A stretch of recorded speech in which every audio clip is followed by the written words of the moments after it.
મારું નામ શિવભા ગઢવી છે. હું અહીંયા રફાળેશ્વર ગામમાં જ રહું છું.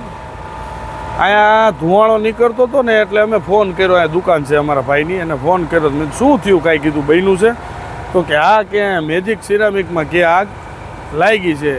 એટલે અમે તરત અહીંયાથી બધા બેઠા હતા અને મેં કીધું હાલો, કીધું અહીંયા આગ લાગી, કંઈક મદદ થાય મદદ આપણે કીધું કરી. એટલે અમે આવ્યા, આવીને જોયું તો ઓલી બાજુનો જે ખૂણો રહ્યો ને ત્યાં બહુ વિકરાળ આગ હતી. એ આગ હતી ને એટલે આવીને અહીંયા કણે અધિકારી હતા અને મેં કીધું કે ભાઈ એ બાજુથી આગ લાગી, તમે વચ્ચેની સાઈડથી ખાલી કરાવવાનું કરો, નકર આ મફળી છે આ ઘડીકમાં બધું હરગાવી દે, કાંઈ મેકશે નહીં. તો કે અમને ઉપરથી ઓર્ડર ન આવે ને ત્યાં સુધી અમે કાંઈ કહી ન કે તમે ઘડીક શાંતિ રાખો, અમે અધિકારીને પૂછી છીએ.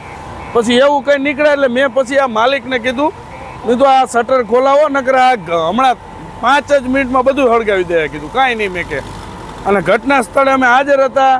ફાયર વિભાગને પાણીની સુવિધા અમે કરાવી દીધી, લોડરની સુવિધા અમે કરાવી દીધી, જીસીબી અમે બોલાવી દીધું.